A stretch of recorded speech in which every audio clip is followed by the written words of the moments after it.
Here I am standing amidst the calamity and distraction as my world feels like it's crumbling around me. But the Lord has prepared me for days like this. Days where darkness shows its ugly shadow. Days where the shallow waters try to drown every worthwhile thought that comes into my mind.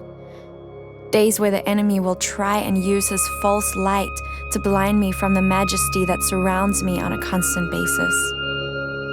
So here I am standing firm in conviction that the Lord's hand is my source of protection. I stand grounded with the belt of truth buckled around my waist and the breastplate of righteousness solid and in place. I stand with ready feet that were given to me by the one and true gospel of peace. Even with heavy hands, I take up the shield of faith so I can extinguish the flaming arrows that the evil one launches from every direction.